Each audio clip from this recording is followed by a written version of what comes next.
So here's the story that we're going to tell you, this major story. It takes a while, and I'm going to tell you all the details on purpose because from this story, we're going to do a bunch of teachings. And so I want you to hear the struggle. I want you to hear the overcoming. I want you to hear the pain, and I want you to hear the joy, because I think all of it together helps us really see truth in ways that we can't see without the examples. And this just happened. There's been many things that Eric and I have asked questions on and said, well, why this? Why is this happening this way? There are so many things in this testimony that have given us the answers to the why. Yeah. And Ruach HaKodesh took us from the place of not understanding the littlest things about deliverance and what people call healing to the major points. Mm-hmm. So if we wouldn't have had that background that we had learned, the learning we had done prior to this, we would not have been able to stand strong on truth. Right. That's 100% true. Because the whole reason we did this lead up is so you can understand where our minds are at right now. Yeah. We believe wholeheartedly that every sickness, every disease, every illness is nothing but an affliction of the demons. That some devil is poking you and trying to afflict you and get you to see something that does not exist. Yes. And biology is a lie because we're beings of light. Yep. And we have Yeshua's authority and dominion over this place to call anything we want into existence. Right. And that's a key to this. Yes. What you say is what you're going to get. Yep. What you speak is what happens. Mm-hmm. And remember my testimony from India when I got bit by a bug, right? I got bit by a screw worm in my arm. And the first moment when it happened, I said, oh, well, it's just a bug bite. It'll heal. I accepted it. I allowed it to be in my body. It took 3 more days before I realized that was stupid. Yeah, that's a pretty good testimony. I like that one. And if I'd listened to Indian doctors, they would have amputated my arm because it was a bug that would burrow into your arm and lay eggs in you. Yeah. Right? And there's no way to kill it naturally, so they just cut off parts of your body. But instead, I mean, that's pretty horrific, right? Instead, after, 3 days into this, I was like, no, this is not okay. This can't work. When after it started speaking truth, it started declaring Yahweh's word over it and praying until it broke. Yep. And the bug died. Ruach HaKodesh burned the bugs out of my arm, and I literally watched them fall out of my arm, which is really disgusting. Yeah. And, ever since he told me that story, I always, if I see a bite okay, get out. I don't agree with you, because, they're releasing GMO mosquitoes on us all over the United States. So you can't come into agreement with it. You can't come into agreement with that lie. Many things that they say can kill you, but none of them can kill you. None of them can harm you if you don't come into agreement with it. Well, and because we're beings of light, your body doesn't react the way you think your body reacts. Yes. Right? You can drink poison and it can't harm you because you're not really a being of flesh and blood like you think you are. Mm-hmm. Right? It's what we see. It's what we see because we've been told that this is true. But if you're a being of light, you don't really have the ability to be killed by a bug. And we're not saying go out and drink poison because you may not have the same truth we have. Right. And we're not intentionally trying to drink poison either. No, we're not. We're not trying to prove anything to anybody. We're just navigating this realm with the Ruach HaKodesh and Yeshua. And retraining our brain to see truth. Yes. To see what does it mean to be a being of light. Yes. What was Yahweh's initial intention for us? Because this cursed reality is not what his initial intention was. It's not. When you look at the Garden of Eden and how Adam and Eve were created, the things we see today is not what Yahweh's intention was. Yeah. What Yeshua put back in place for us by becoming the last Adam, this world that we see right now is not his intention. We know that because Yeshua went around restoring people, kicking out demons and restoring their flesh. So if his intention was for you to be sick and dying and have all these diseases and illnesses, he wouldn't have restored people. Yeah. Yep.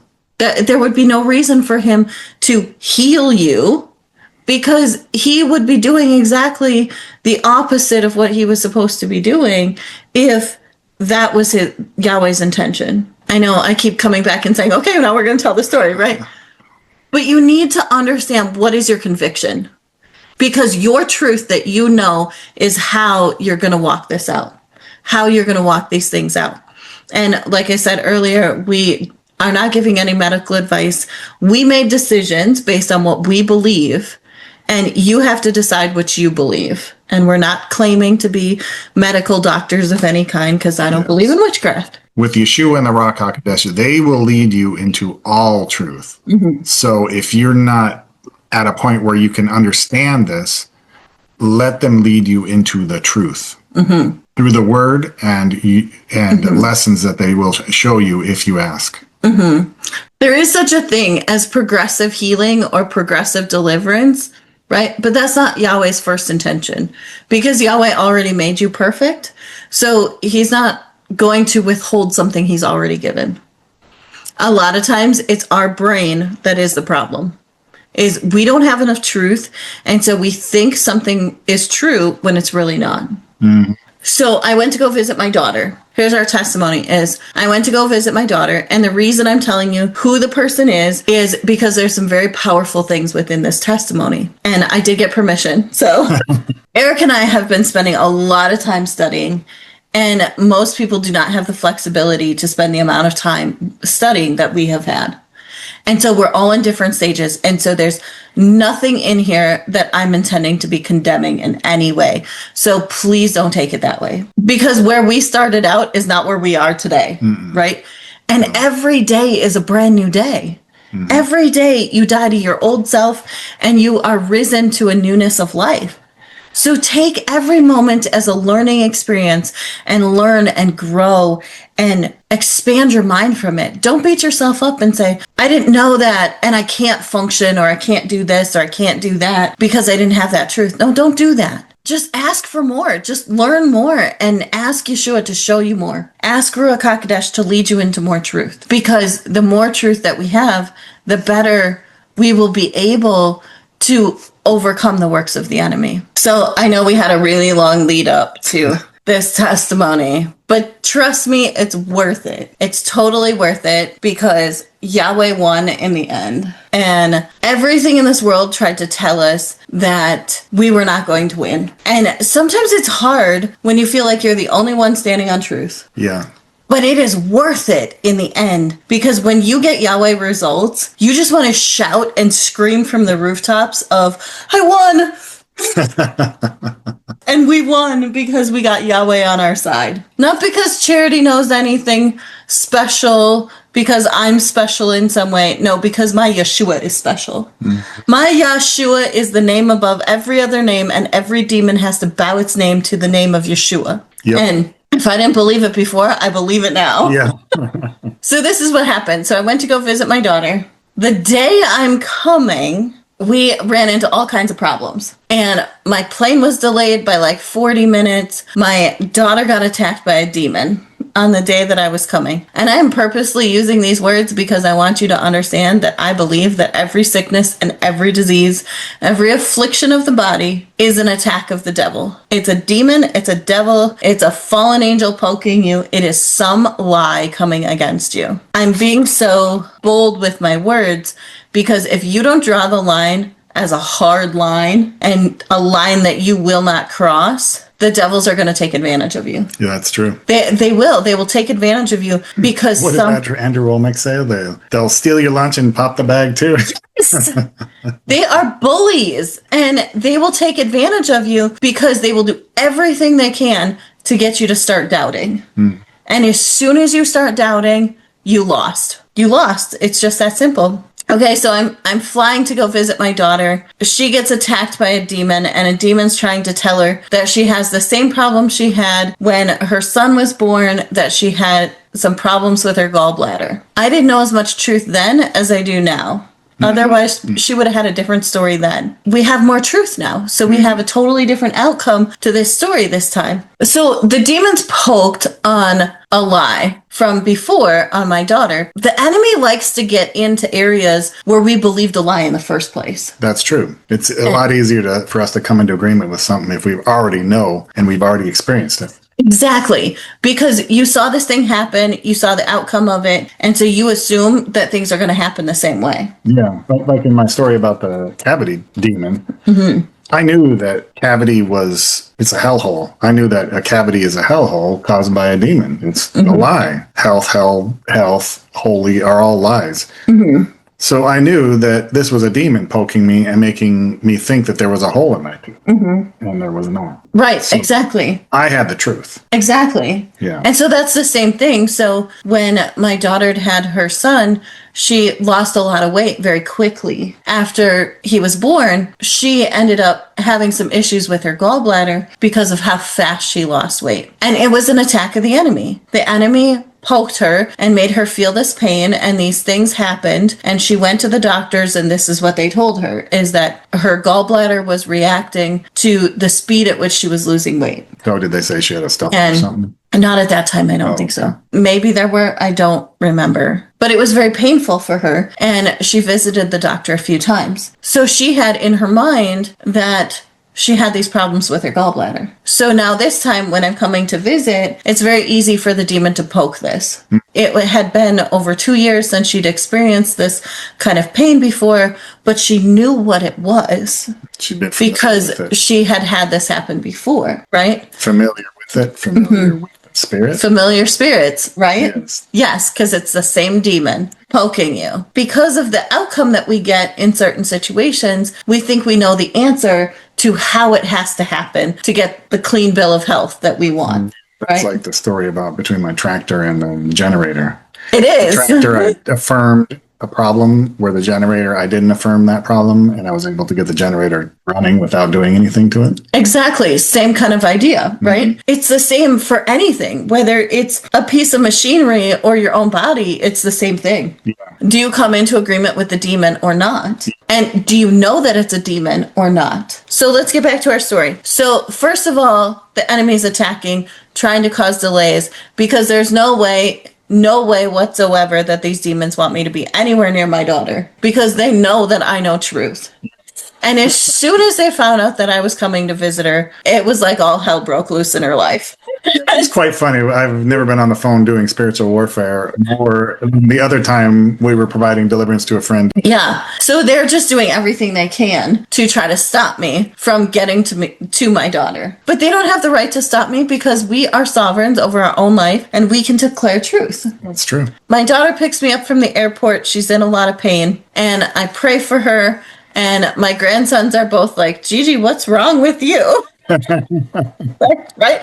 Because I didn't say hello. I just went after it. I'm like, demon, get out of my daughter. How dare you? That was the first thing I did, was cast out the demon, because she had texted me that she was feeling this problem. So the first thing I did is go after the demon. And then I said hi to my family. Right?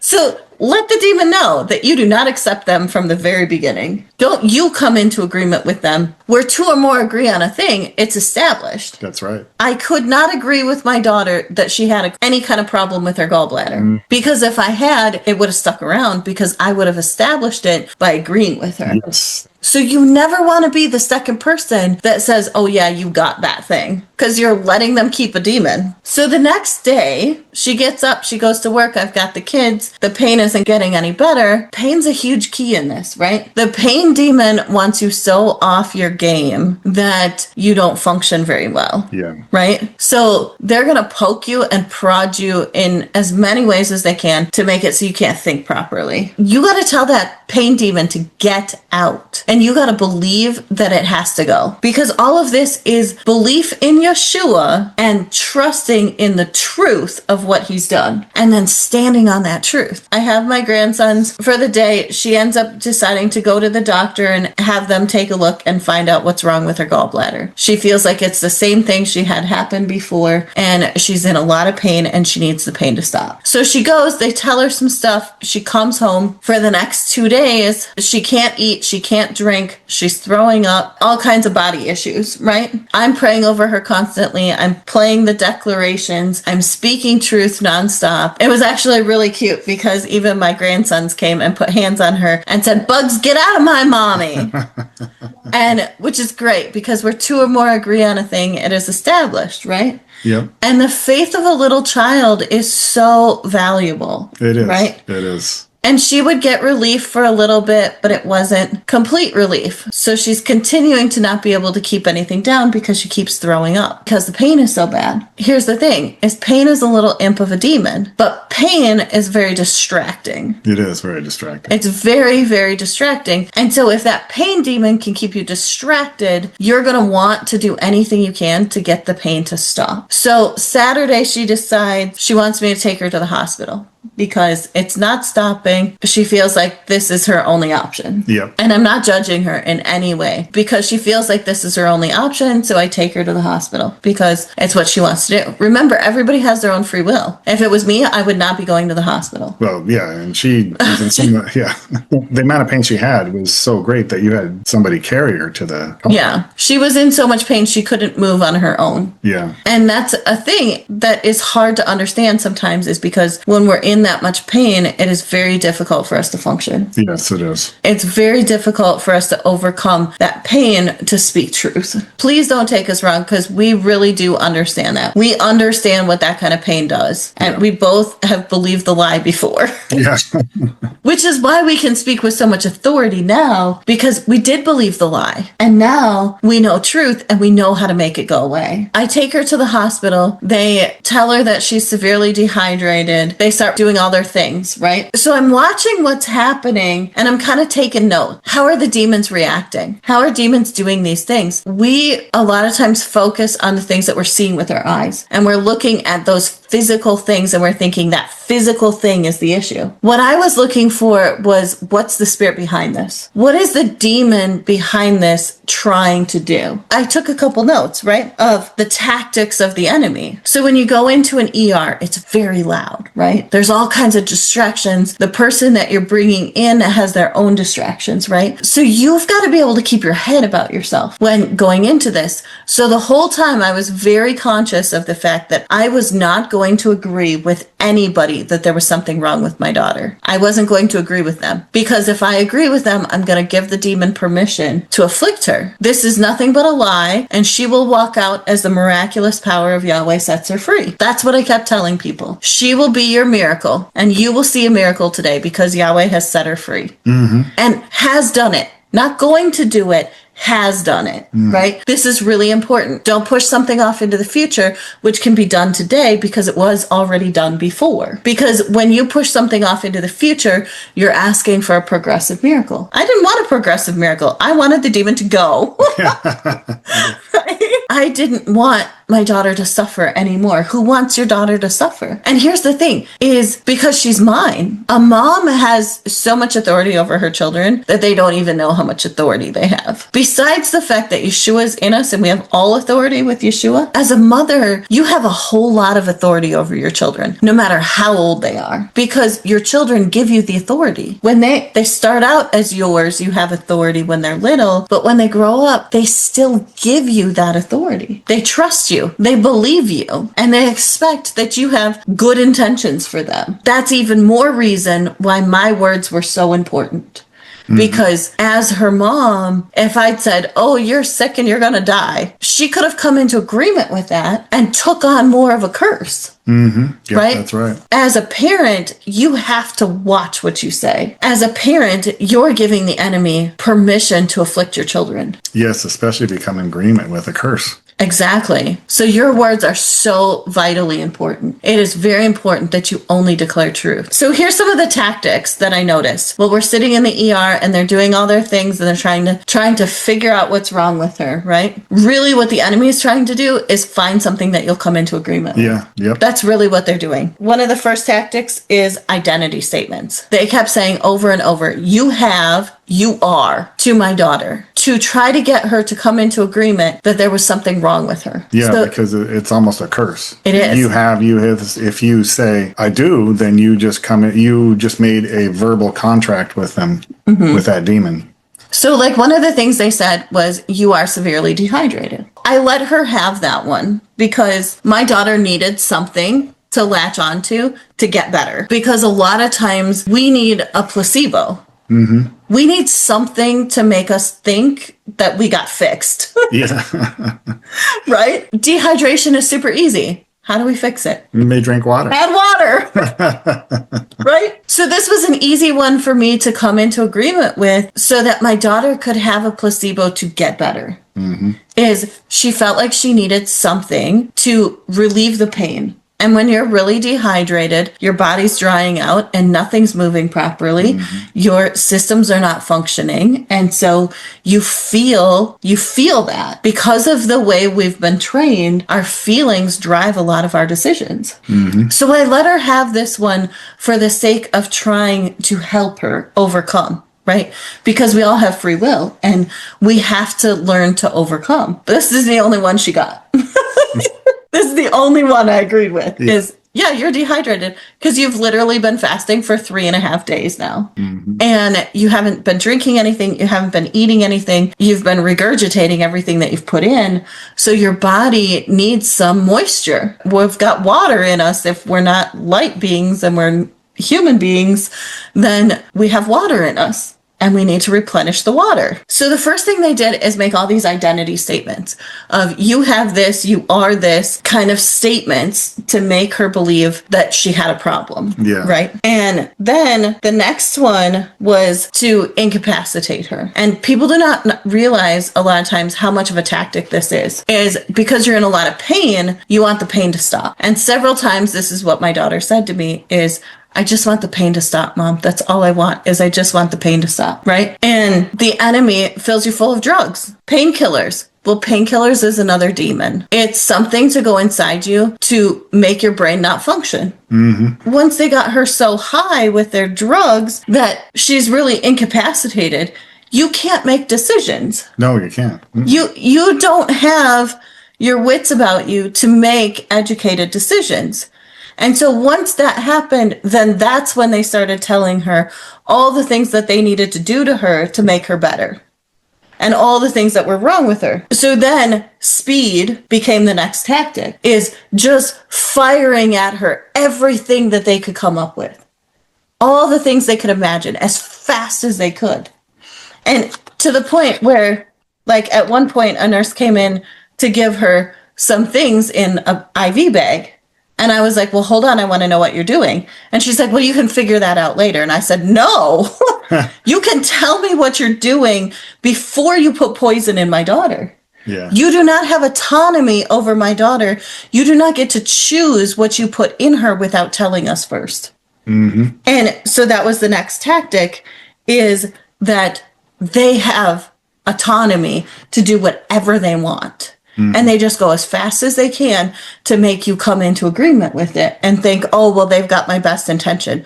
No, they don't. They do not have your best intention. Yeah, this is familiar to me because I had an acquaintance that was in the hospital and they were constantly getting the wrong medication. Constantly. And the person had to be on their game and ask what each individual pill was, what it was for. Come to find out, they tried to give her AIDS medication. They tried to get Alzheimer's medication. All these different kinds of medications had nothing to do with what the reason that they were in the hospital for. They do not. And I'm not saying 100% because some people in the medical industry that really have a good heart and they actually believe in Yahshua and they want to do the right thing. The majority of them, that is not a true statement. It is a job to them. They are doing a job. You should not be trusting your life to someone who does not love you. Yeah, that's true. That's a good point. There's a really good chance they could kill you. The few times in my life when I've watched like medical shows, that is definitely one of the things I've picked up from the medical TV shows is they guess at everything. And they get so many things wrong. If they're putting that in the TV, how much truth is that in the real medical situations? How many times are they getting things wrong because they're guessing? And that is part of my daughter's story is they're guessing. Well, guessing or just declaring a curse and hoping you come into agreement with that curse so then you can get that thing. Right. But if we look at it from a natural perspective, they're just guessing. It's called practicing medicine. Yeah. I know that there are people that have good intentions. I'm not trying to say that there's no one that has good intentions, but there's a whole lot of evil that happens in hospitals because the demons are using it for their own benefit because you don't feel good. You don't have your wits about you, and the demons are going to take advantage of you in any way they can. Well, it says that there's a Bible verse that says, don't go to non-believers to get items settled. That could apply to sickness too, because it was in the realm of legal systems. You're going to be paid every last cent. That could be directly applied to the situation. Exactly. If you're not going to believers, you're not going to the elders for them to lay hands on you. Right, which is in the book of James. So when you have something that's afflicting you, you're supposed to go to other believers, have them lay hands on you, pray for you, and the prayer of a justified man will set you free. That's what the scripture's about, not going to a doctor. And there are so many testimonies of that being true and that working. Besides the fact, Yahshua showed us the truth of it by setting so many people free of their afflictions. Things that doctors couldn't even do. Look at the woman with the issue of blood. Yeah. She had tried all the doctors. She tried every kind of cure that they had out there, and nothing worked until she got to Yahshua. Yeah. She probably went to multiple gods, too. I would imagine.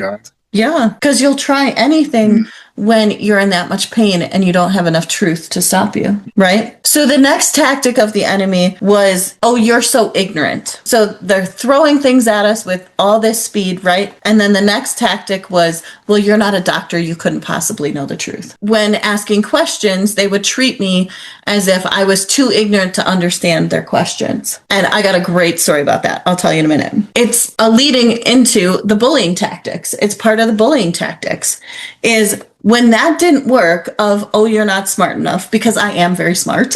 Thank you, Ruach HaKodesh. Not because of anything of my own, but because of the Ruach HaKodesh in me, we can be led into all truth. Just say what Ruach HaKodesh says, and you will proclaim truth. That's right. And you'll look really smart doing it.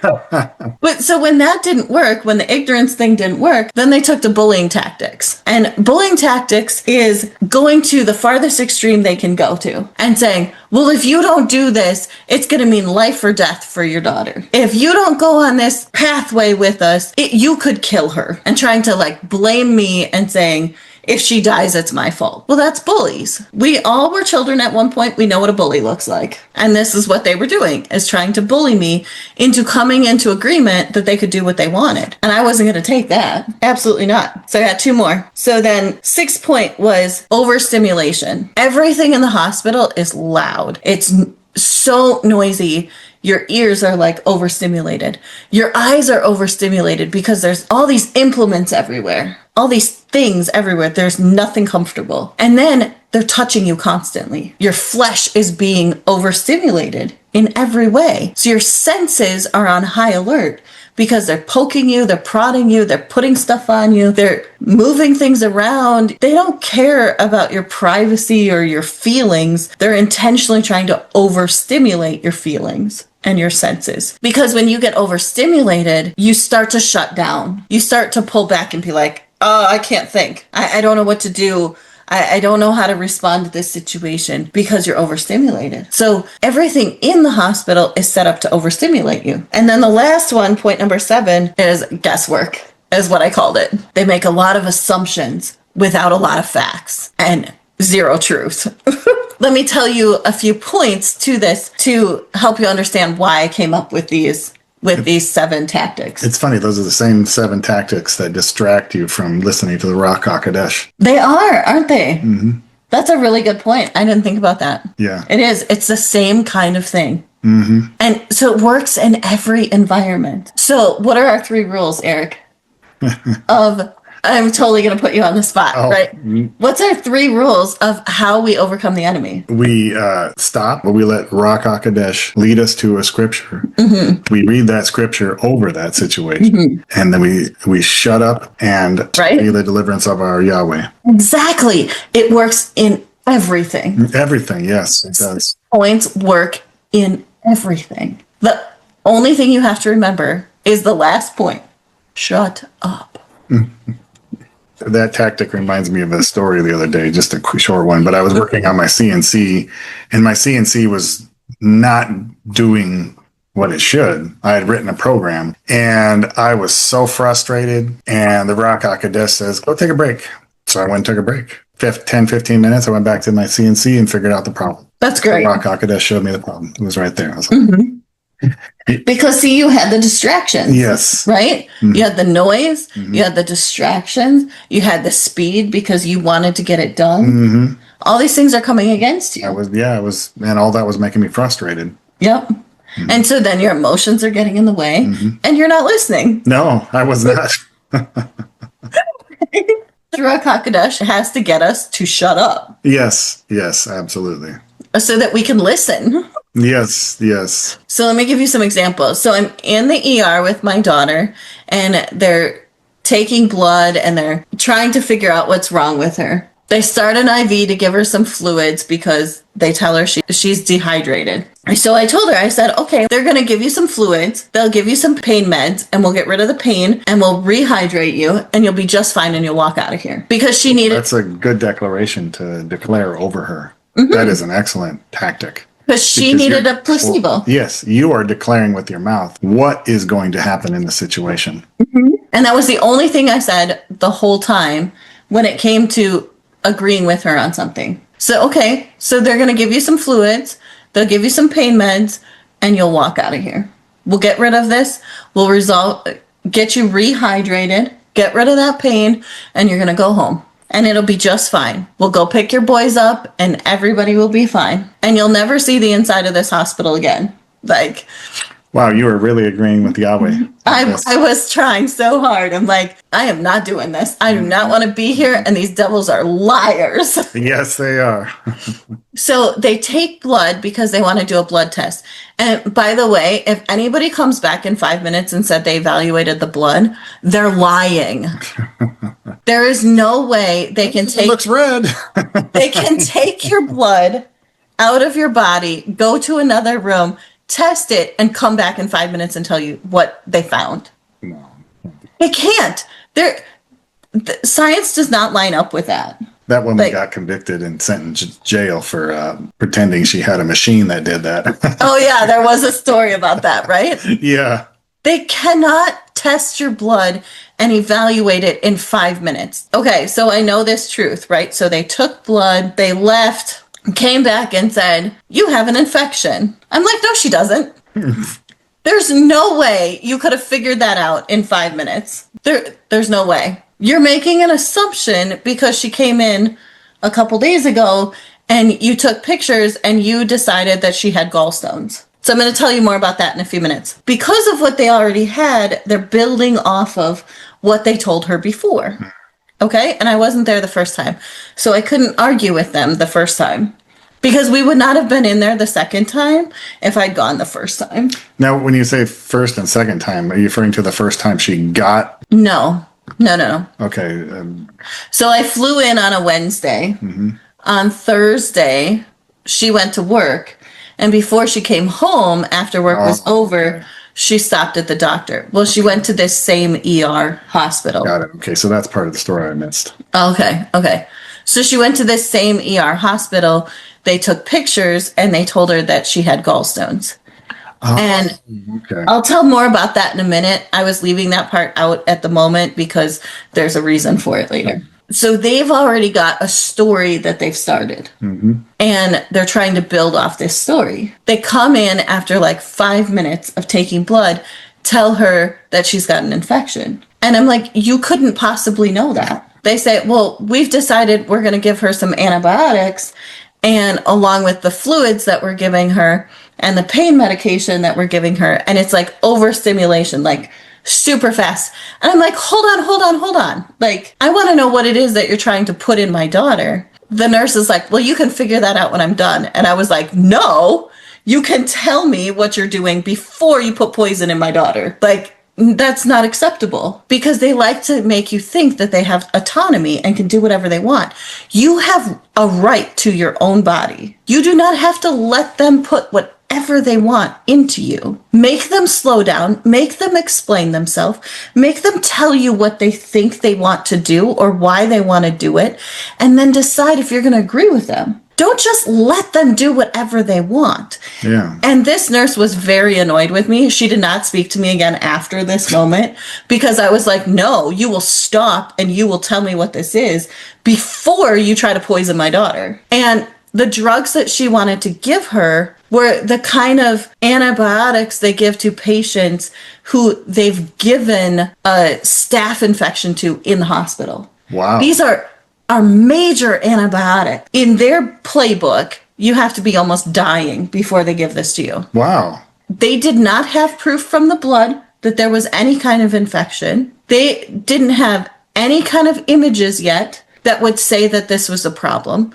The only thing they could go by was by what they had decided before and the little bit of yellow in her skin. That's it. There's lots of things that can cause those kind of symptoms.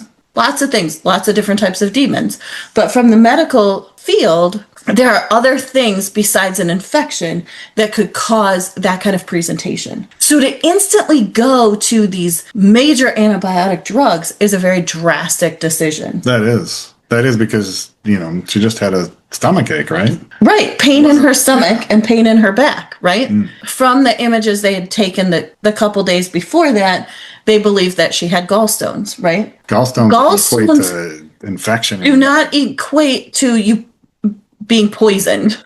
Yeah, even in their realm. Even in their realm, right? That's what I'm trying to say. Even in the lying realm of the medical industry, that does not equate to her being poisoned. Yeah, I understand that sometimes people think like, oh, well, maybe it was a big gallstone and you've become septic. Well, that was not the case in this situation. That wasn't the case, and I'll explain it to you in a second. This nurse did not appreciate me very much, telling her she could wait and explain to me what the issue was. All the symptoms, this is super funny on a side note, all the side effects of these drugs that they wanted to give her were the same kind of symptoms that my daughter was already having. So the drugs give you the same symptoms as what they say. What they say the problem is.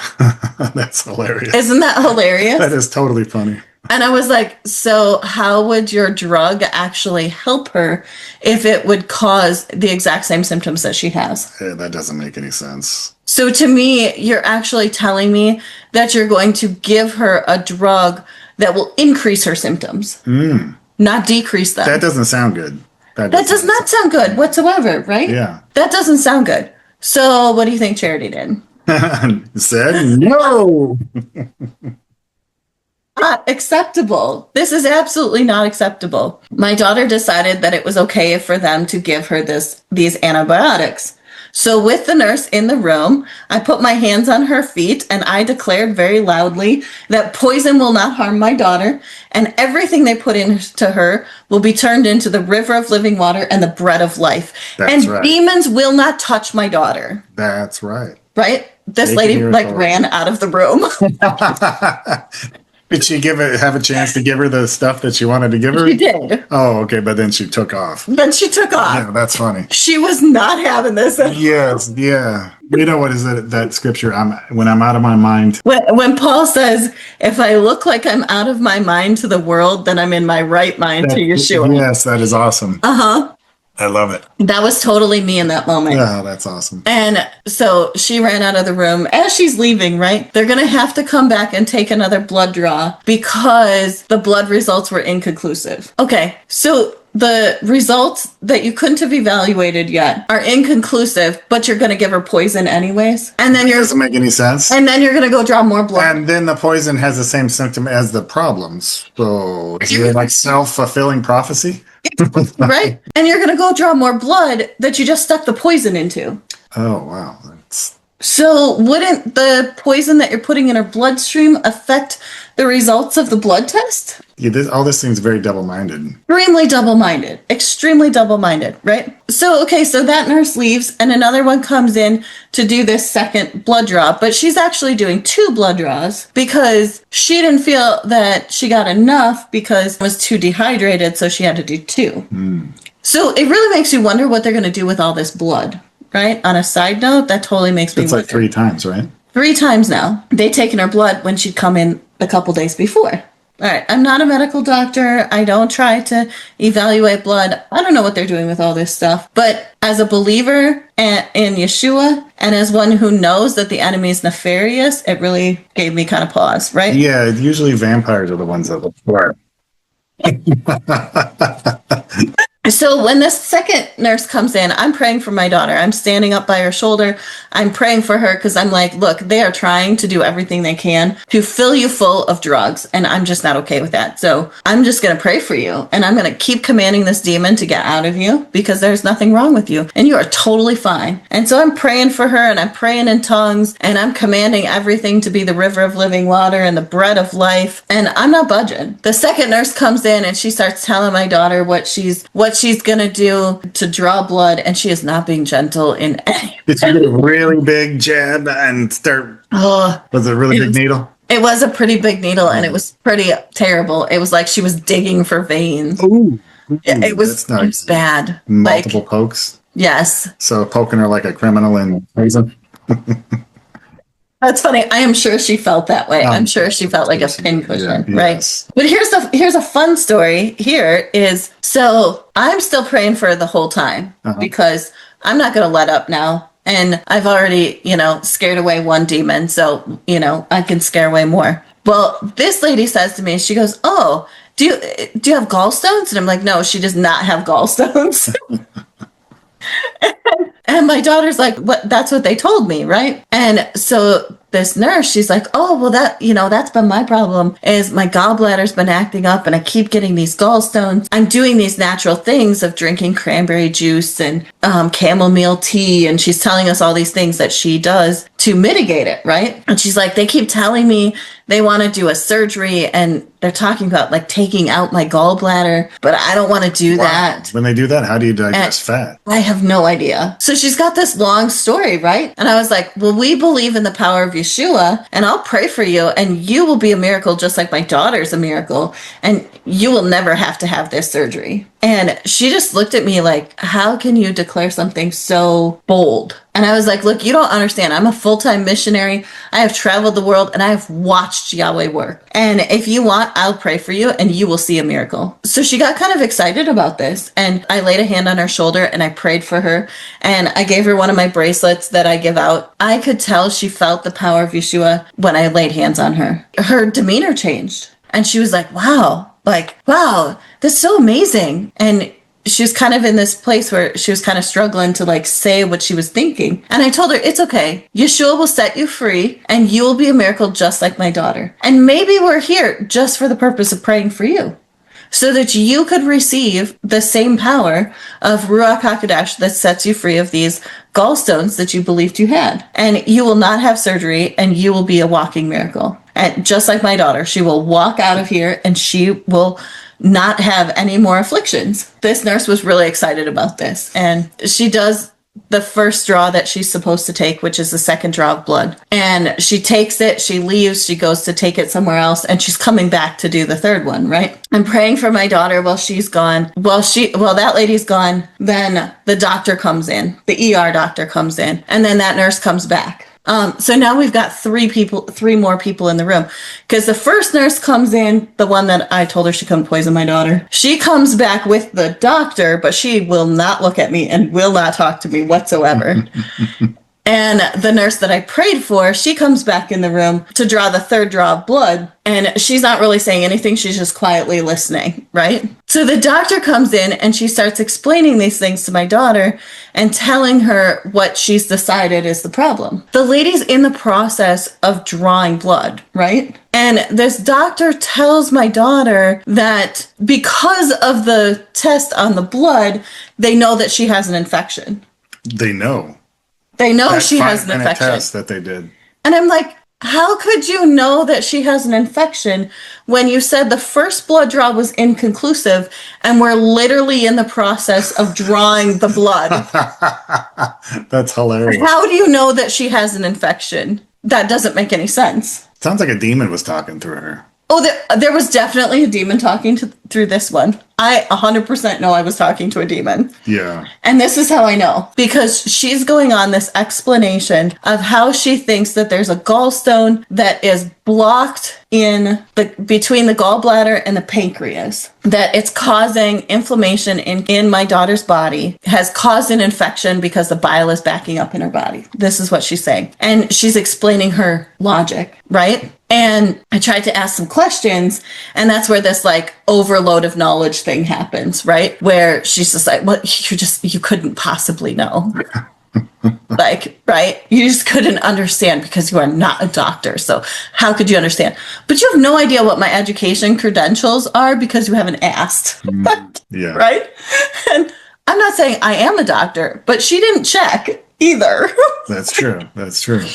So she's talking all of this stuff, right? And I said, so you could see the gallstone on the image that you took today? She goes, well, no, we can't see them. They're too small to see them. Okay, wait. But you just said that the blood test that you took first was inconclusive. And the nurse is literally drawing blood at the moment. So you don't have any blood results. So you don't know whether or not there would be an infection because you don't have the blood. And you can't see gallstones on the image. So how do you know that there's a gallstone stuck somewhere, right? Like, I mean, that's an easy question, isn't it? Yeah, that would be easy. You should be able to, like, that should be an easy question. Mm-hmm. Well, we just know because we have experience with these things. That was the answer I got. We just know because we have experience. We have experience. That's fabulous. So basically, she's saying, I'm just guessing here, just throwing spitballing stuff out at That's exactly what she was doing. And so, of course, so Charity's response was, oh, so you're guessing at what the problem is? Oh, no, we're not guessing. We know. I was like, but you just told me that you don't know.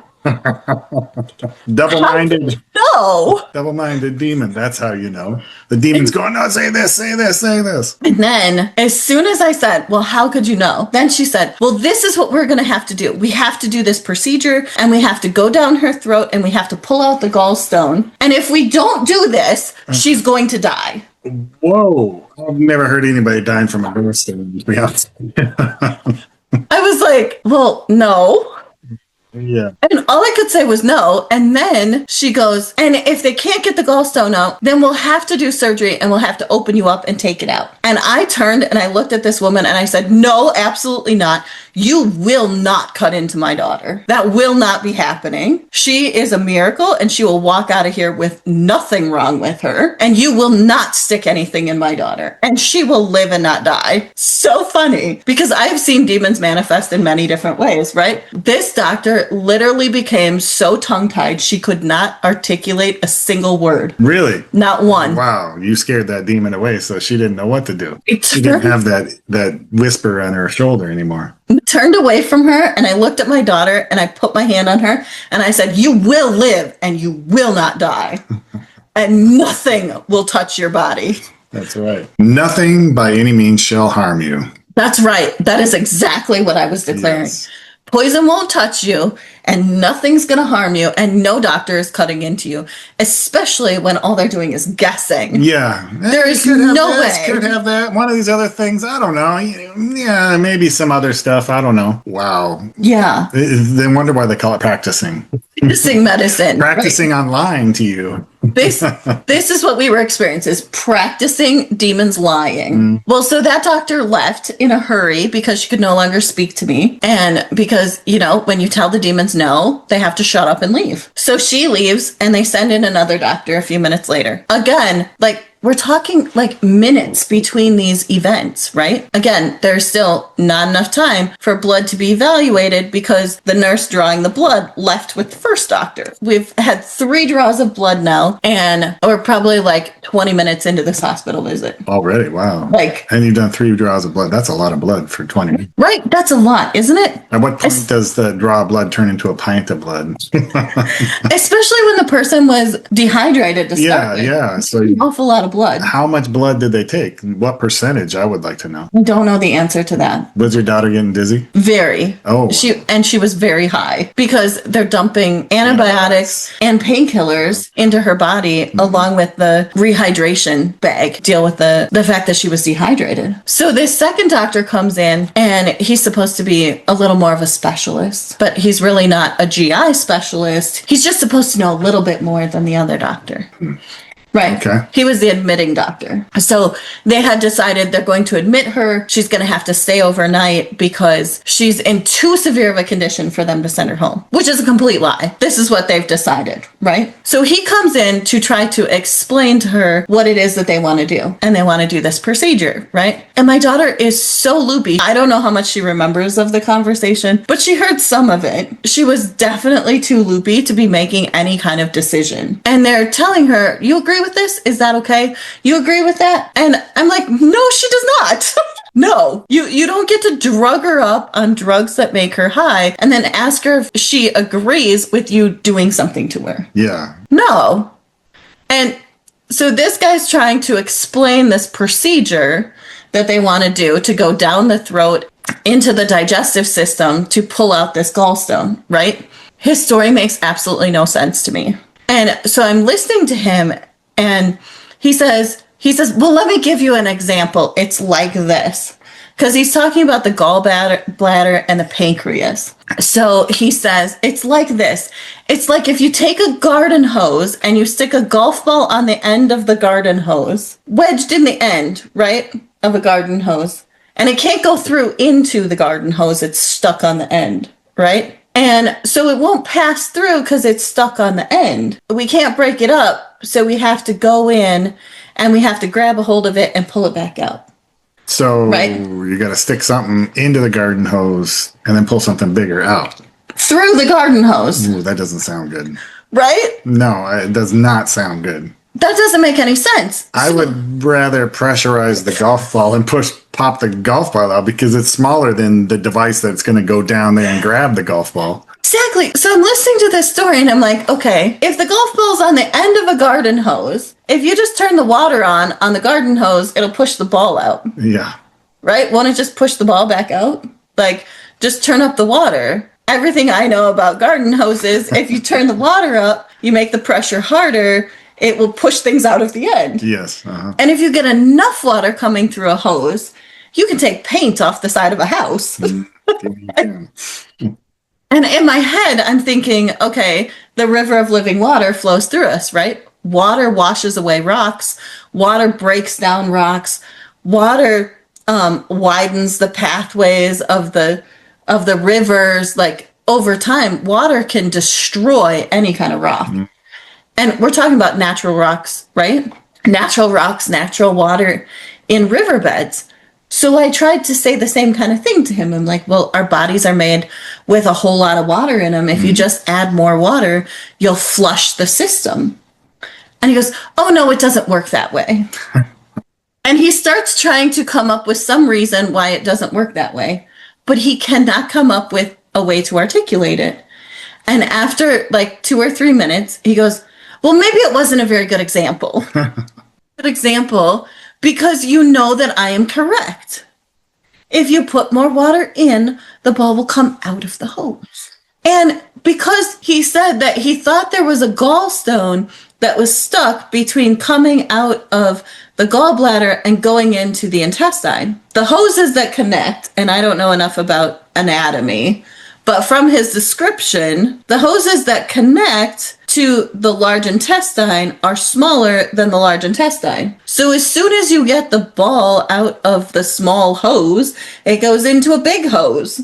Yeah. And then it can just right pass out of the body. Yep. Right? That makes sense to me. Which is how they tell you that gallstones pass from the body anyways, is that they move into the intestine and they come out when you go to the bathroom. And that's why people find them painful, is because sometimes it takes a little while for it to move. That's everything I've heard about gallstones. I'm trying to figure out why there's so much focus on gallstones, right?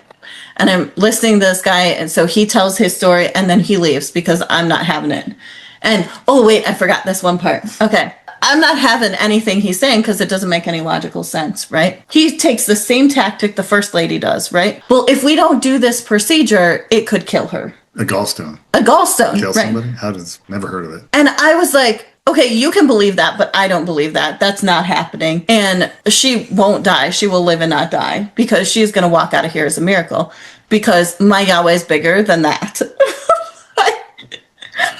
I'm not having that. That's just not going to be a thing, right? Because my Yahweh will take care of this and she's going to be a miracle, right? And he says, well, I don't want to step on your toes because, you know, I understand everybody has their own faith and my parents believed in God too. Like the way he's saying this, like Kind of patronizing you. Oh, it was totally patronizing. This is the best part though, is he said, but sometimes God needs a doctor to work a miracle. Oh, wow. I literally laughed out loud. I literally laughed out loud. All I could say was no. Because I couldn't stop laughing. I couldn't stop laughing to articulate myself. All I could say was no. No, Yahweh doesn't need anything or anybody. It's not Krishna where you need a cow to revive you. Yahweh is the Yahweh. He doesn't need anything from anybody anywhere at any time. I don't want to serve a God who needs a doctor to fulfill a miracle. Okay, so this is what went through my head while I was laughing so hard. Essentially, what he's saying is that your God does not have enough power to perform a miracle, which is something that is supposed to be a supernatural event. Mm-hmm. So if you have a God that is incapable of doing a supernatural event, it's not Yahweh. Yeah, that's so true. It's not the one true God. One true Yahweh. The one true Yahweh. Mm-hmm. It can't be the omnipresent, omnicapable, omni-everything, right? All the omni words in Greek are all about Yahweh being the ultimate supreme being over everything. Mm. He can be everywhere all at the same time. He can know everything all at the same time. He can do anything he wants. He has complete and absolute autonomy. So if that's the Yahweh you serve, why would your God need a doctor? They wouldn't. So no. if you translated that sentence, okay, so here's the sentence, right? Sometimes God needs a doctor to work a miracle. So I translated the sentence to say what it would actually mean. And I told my daughter this, and she just rolled her eyes at me. But later she thought it was funny. But at the moment, she didn't think it was funny. No, I'm sure she didn't. Essentially, that statement means demons need doctors to work through to kick out other demons to heal people. That is hilarious. That's exactly what the Yahshua said to the Pharisees when they said, we don't know what Yahweh you work for. So the Pharisees were saying, who do you work for? Who do you serve? Yes. But we think that you serve Halil, the devil, and you're kicking out demons by the name of the devil, Beelzebub. Yeah. And Yahshua says a divided kingdom will fall. Yeah. And then he says to him, if I'm kicking out demons by Beelzebub, who are your children kicking them out by? It was like the biggest slap in the face ever. Yes. Here, I'm going to read this again because I thought that this was super funny. It's really funny because bear in mind, sons of Sceva, exactly. They got butt kicked by the demons. They totally did. So this sentence, when you hear a doctor say this, sometimes God needs a doctor to work a miracle. This is what you should think in your head. Demons need doctors to work through to kick out other demons to heal people. Which heal means hell. So it would actually say to hell people. Yeah, to hell people. So they're really not delivering you, they're helling you. They're totally, that was the end of the second doctor. So you've been through 2 doctors already. Okay, there's a third one in this mix, huh? There's a third one. Yeah, the third one. Then comes the third one, right? Yeah. And look, I gotta tell you, doctors get paid way too much money to give you 5 minutes of their time. We got 3 of them. I got 3 of them because 2 of them failed to get any money out of you, and the third one needed to cash in on you. Right. Send in the big guy. He's the one that can get the money out of him. They thought, okay, we've had the ER doctor, we've had the admitting doctor. Now we're going to get the hospital doctor to come talk to him. Hospital, he must be the high. Right. Because, we can't convince her of anything, so we got to send in another one. But really, this is demons behind the scenes trying to get me to come into agreement with something so that they can do whatever they want to my daughter. Yeah, exactly. That's it. And I'm like, no, you won't. Nobody's doing anything. You're not doing anything. And I do not agree with you on any of these things. So one last thing before this third doctor comes in, right? So that we understand a little bit of the history here, right? When she had come into the hospital on Thursday after she'd gotten done with work, they took an MRI and to see what they thought was wrong with her. MRI technician was showing my daughter what she was seeing in her belly, pointing out things to her. So it's very similar to an ultrasound, right? So you can see the organs on the inside of the belly and kind of see where things are, what things are doing. So the technician who doesn't know any of this other stuff whatsoever is just talking to my daughter and trying to keep her comfortable and telling her what she's seeing. Well, she turned the screen around so that my daughter could see what she was looking at and explaining to her the organs and things. When she was doing the MRI, she was pointing out to my daughter these little tiny specks that she saw on the screen that she said were gallstones. And she said, look, you can see how they move between these organs. Oh, they're showing the path of She's showing go. Yes. So the technician is showing my daughter the path where these gallstones would move through her body. And between the organs where her pancreas was, where her gallbladder was, where her intestines were. And then she saw these little dots. And so she was showing her that these would be gallstones. And because of the position that they're in, that's why they would cause pain. And so the technician tells my daughter that they're all very small except for one that they called a Goldilocks gallstone. Oh, so they named it. They named it. To call it into existence. Mm-hmm. That's a key. Yes. And that's why I was holding off on this. Oh, okay. Because this is an important key for us to understand. So the technician said this particular gallstone is what we call a Goldilocks gallstone. And it's slightly bigger than these other ones, so it could get stuck. And normally they'll break up and they'll pass through the body, but there's a chance that these Goldilocks ones will get stuck. Why do they call them Goldilocks? I don't know. I was wondering that too. Like, why that particular name? It probably has to do with something putting a picture in your mind. Because I don't know if you remember that story I told. Why do trailer parks always get tornadoes? Tornadoes, and why do we name tornadoes? Mm-hmm. The answer is the same. Mm-hmm. It's because you're using your power to call them into existence. Mm-hmm. The reason why tornadoes always go towards trailer parks is because the people in the trailer park are probably saying things like, that tornado's going to hit us first. Mm-hmm. And then the news media advertises that there's a storm and its name is such in this. So what they're actually doing is witchcraft. They're getting you to use your power through your word and your mind to call that storm into existence. So the real question is was there ever really a storm out there that they could name? I mean, it's the same when Yahweh brought the animals to Adam. Adam named the animals, meaning Yahweh showed him something and Adam called it into existence by naming it. Yep. And that was the exact thing that just happened with my daughter, is the technician showed her something on a screen, which is images with light. And oh, by the way, fallen angels are beings of light. So they could have their fingers poking in the MRI. They could do all kinds of things. What we can do, yeah. How do you know? Because it's just reflections, right? Yeah. It's light and it's reflections. I see 16%, so who knows what's going around the other. Exactly. You don't know what they're doing. Yeah. And so by this technician identifying one that could potentially be a problem and naming it, what happened that I didn't know about beforehand, that I'm finding out at the hospital, is that my daughter came into agreement with this idea that she had gallstones and that there could be one that got stuck. Oh, And so this is why she wasn't getting better. So what I find out while I'm at the hospital is that because of what was said to her, she believes that there was one, that she had gallstones, and two, that there could be one that got stuck. And so because that idea was planted in her mind, that's why she was continuing to throw up. Why the pain was continuing to be because she had that in her mind. Because she There had was an something. image. Yep. She had an image in her body, in her mind, that there was something wrong with her body. And that this could be a problem and she would need help to remove this problem, right?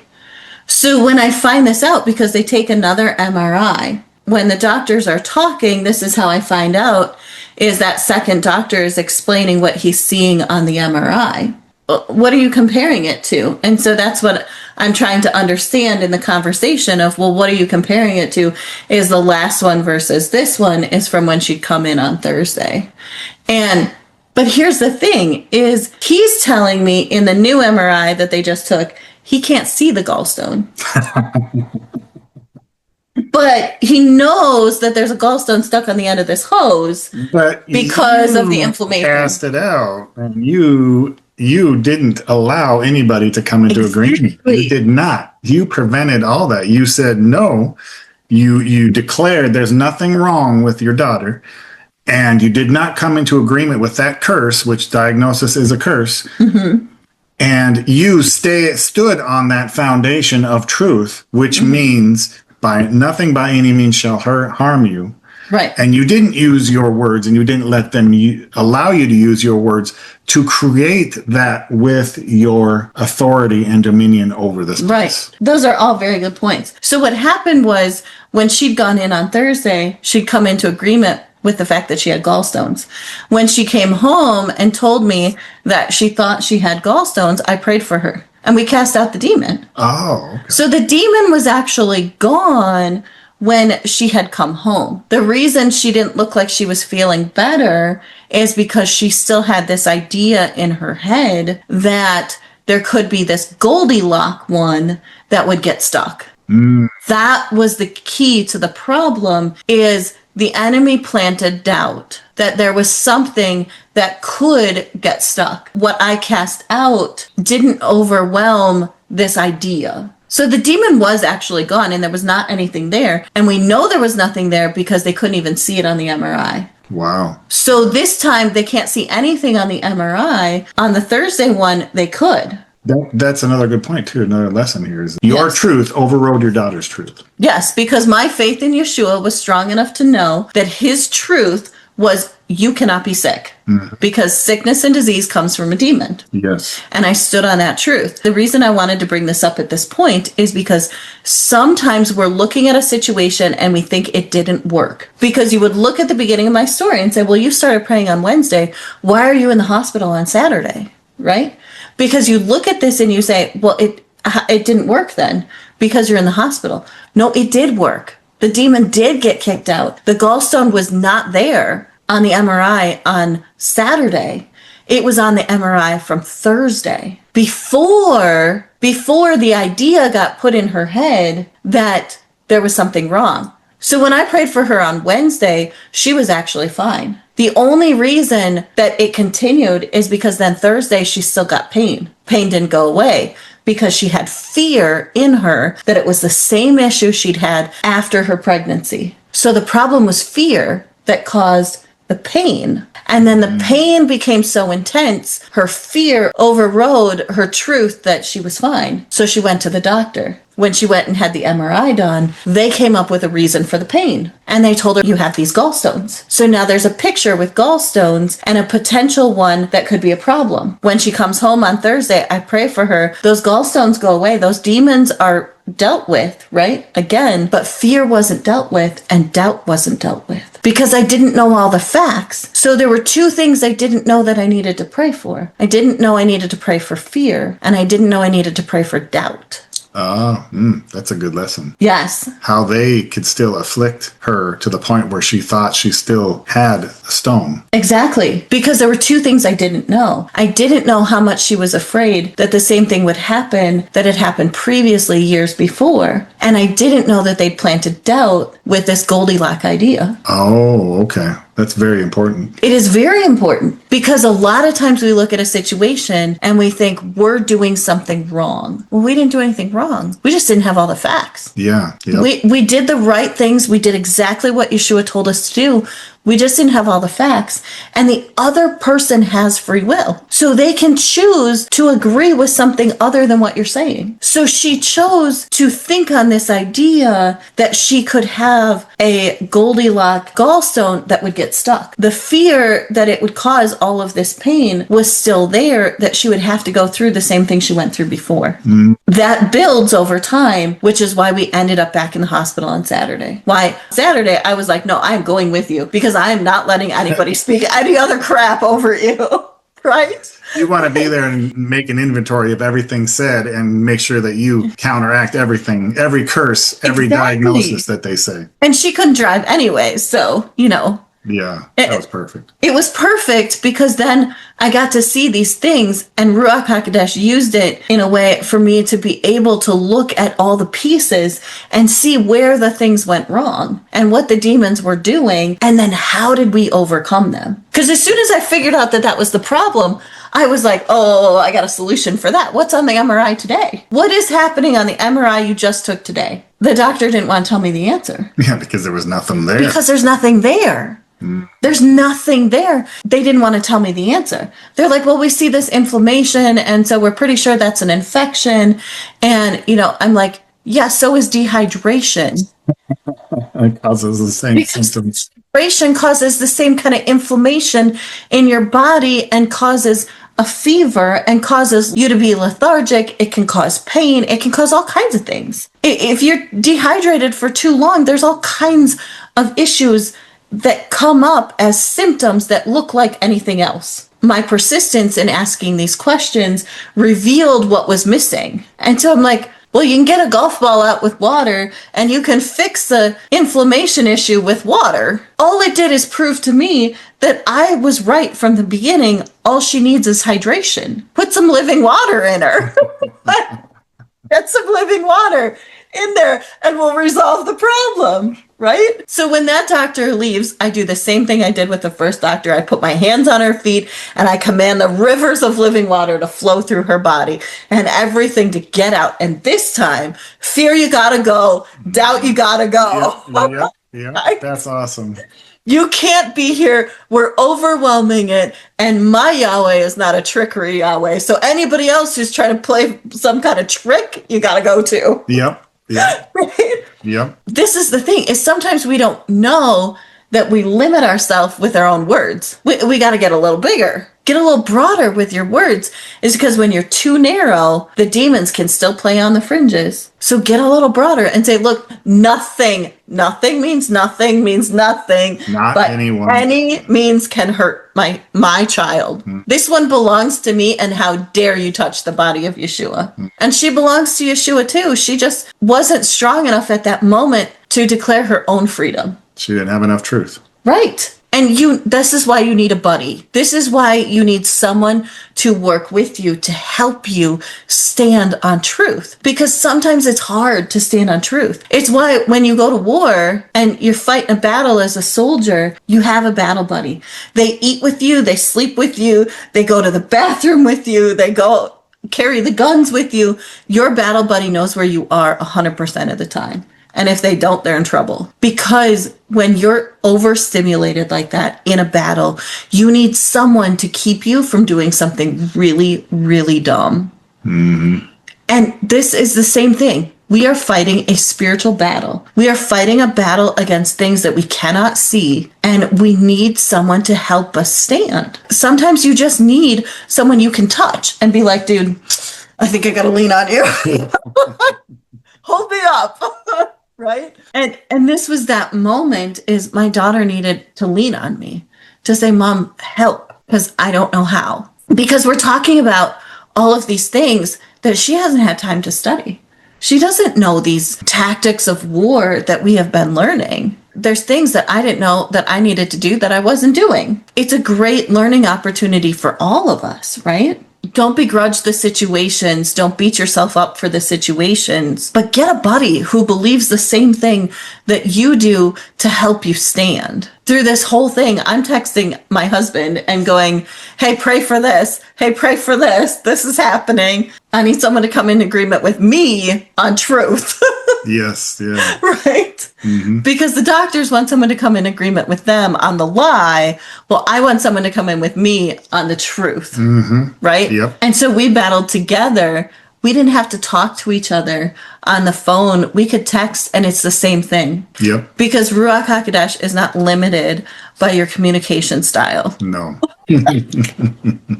Let's finish off this part with the third doctor. The thing I found really funny is my experience in the past with doctors has been that you get like 5 minutes with the doctor and all the rest of the time is with the nurse. And they do not care about you in any way. And they just come in, say their thing and get out. And they won't explain anything to you. We were on our third doctor now. And I was kind of laughing. I thought this was pretty funny. They're trying to overwhelm me with their knowledge. They're literally trying to overwhelm me with knowledge and with credentials and think that they can intimidate me into agreeing with them. Charity's done so many crazy things in her life. There's not anything that could intimidate me.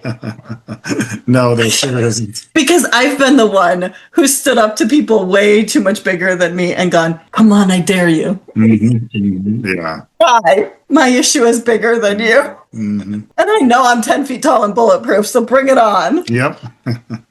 I know I'm being kind of sarcastic, but I really have. I have done some really crazy things. If you can spend 18 months in a war zone, you can handle 3 doctors.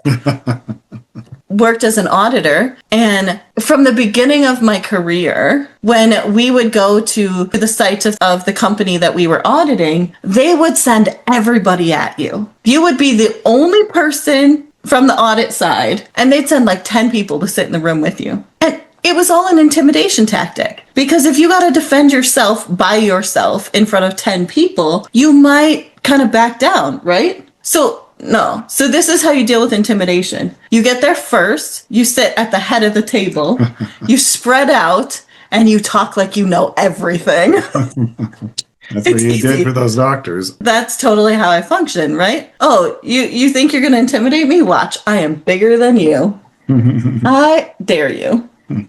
Right? It's a mindset. That's what I'm trying to get at, it's a mindset. You have to steel yourself against the attack. Okay, so last doctor comes in, the doctor over the hospital floor, because she's being admitted in. She's okay with this. She's decided that she's okay spending the night in the hospital. So this doctor comes in, tell us what they're going to do for the night. Now, the first doctor said this procedure had to be done immediately or she might die. The second doctor was in agreement with her and like, oh, this procedure is really necessary. We got to get it done. The third doctor says, well, we're going to keep you overnight because it's too late to do the procedure. So we're going to keep you overnight. We're going to keep doing the same things we've been doing, giving you fluids, painkillers, and make you comfortable for the night. And we'll do this procedure tomorrow. I'm like, yeah, no, that's not happening. Same thing I said to the other ones. No, that's not happening. She'll be walking out of the hospital as a miracle and you will see the truth. That she is perfectly fine. He doesn't even want to acknowledge my truth, right? Mm-hmm. Yep. And pretty much trying to ignore me. Whatever, but this is what we're going to do, right? So he's saying, we'll do the procedure tomorrow. We've called the GI specialist and let that doctor know what's going on so that they can schedule this procedure, right? So when we get admitted into the room, then we've got new nurses. Because now you're on the admitted floor, right? Or at the main hospital instead of the ER. So we have new nurses and they're like talking and, being chatty. And they're like, oh yeah, tomorrow's Sunday. Nothing really happens on Sunday. So it'll be a nice quiet day tomorrow. And I'm like literally laughing inside. I'm like, yeah, they ain't doing no procedure tomorrow. Right? Because it's Sunday. They don't work. Yeah. Right? Everybody knows they don't work on Sunday unless it's a major emergency, right? And I'm kind of chuckling because these doctors are trying to make it sound like it's this emergency situation. If it was that much of an emergency situation, they would have had her in an operating room before ever admitting her. They would have moved right into that. If it was so life and death that they thought that this was so important, they would have tried to go that direction that quick, right? In the past, when I dealt with doctors with someone who had an appendicitis, it was within an hour from the time the appendix burst, got to the hospital. Within an hour, we were in the operating room. So if this was that kind of emergency situation, they would have tried to push for that from the very beginning. Not, I'm going to go admit you and send you to a room. Go sleep it off. Yeah. Right? We'll just give you some painkillers. It'll be okay. They don't do that because they want to cut you open. So this doctor is trying to explain the process of what they're going to do. And okay, so we'll do that tomorrow. So now we've had enough time. By the time the third doctor comes in, we've had enough time that we could find out what the results of the blood test would actually be. Right? So I asked him, like, okay, so what did you see on the MRI? And what did you see in the blood test results? Well, the second and third blood test results, there was nothing wrong. The blood was completely clean. And I can't see anything on the MRI except for some inflammation around these two organs. Well, no kidding. You're working on putting fluids in her right now from dehydration. Isn't that interesting? One thing you came into agreement with was dehydration, and that's the only thing they see. That's the only thing they could see. I'm like, well, so why do you think that there's an infection? It's like, well, because we see this inflammation. Like, well, yeah, so you just need some more fluids because that would cause the same thing. Yes, exactly. The only antibiotics they gave her were the first two. They didn't give her any more because I was like, no, you're not poisoning my daughter. Like, that's just not okay, right? You keep giving her fluids. Antibiotic. Anti means against, and biotic means life. So against life, yeah, you don't want that stuff. Right? Exactly. So I find this kind of funny. You still can't find anything wrong in the blood because if you actually have an infection, something stuck in your body, you would have symptoms of it. And the only thing they could see is a little bit of a high blood count on the white blood cells. Well, you would also see that if you're too dehydrated. Yeah. Because your body's trying to deal with the fact that it does not have enough fluid. Yeah. Same issues, find anything wrong, right? So there's literally no evidence of any kind of gallstones. There's no evidence of actually something that would require you to surgically remove it. And you kicked out the Goldilocks gallstone.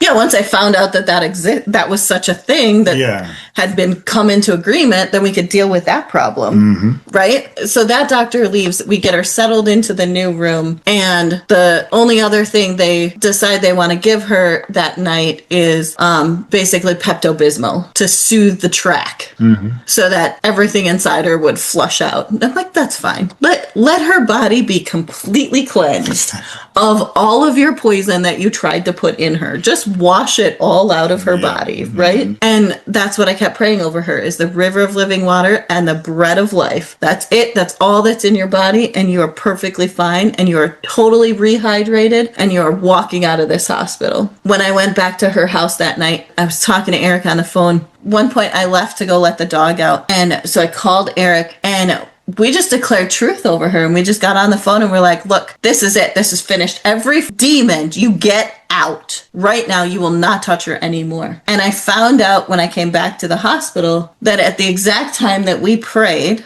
was the last time she felt pain. So at 3:00 in the afternoon on Saturday, when I wasn't there, because I prayed for her before I left, and I prayed that nothing would hurt her while I was gone. And Eric and I prayed for her safety, for her freedom, and her complete deliverance. At the same time we prayed was the last time she got any painkillers, and all the pain left her body. Wow. At 3:00 in the afternoon. And she still was in that state the next morning at like 11:00 in the morning. She said, I haven't had any painkillers since 3. That's how I found out about it. Was the second day. She said, I haven't had any pain since 3:00 yesterday, and I haven't had any pain medicine since then either. And I was like, yes, Yahweh. 3:00. Way to go. 3:00 prayer. See, prayer does work. Prayer works in amazing ways, right? Absolutely amazing ways. So she rested really well that night. And Eric and I talked, and we prayed some more, and we covered her in scripture.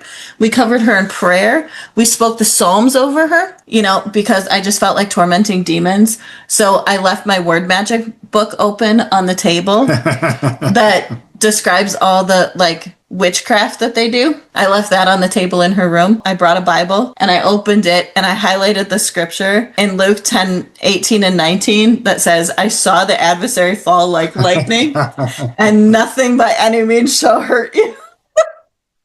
That's a good one because the demons in those people see that and they have to. Oh yeah, absolutely. Yeah, I mean, and we scared demons out of this house by just putting scripture everywhere. Yes. Yeah. Yeah. I left scripture out so that the demons had no choice but to read scripture. Yeah. And before I left her room that night, before I went to go sleep that night, I prayed over her. And here's the thing, 2 prayers. 2 other points that I want to make in this is before I left the first time to go let the dog out, I told her, I put my hand on her and I said, you have to come into agreement with me that this is finished. And she said, Mom, I'm trying, but I don't know how. I said, that's okay. I will pray for you. All you have to do is agree. And most people say amen. We say emet because it means truth. And we don't really want to pray to an Amun-Ra God. Yeah. So, but whatever you understand that word to mean, whatever your word of agreement is, that's what's going to settle it. If you think amen means so be it,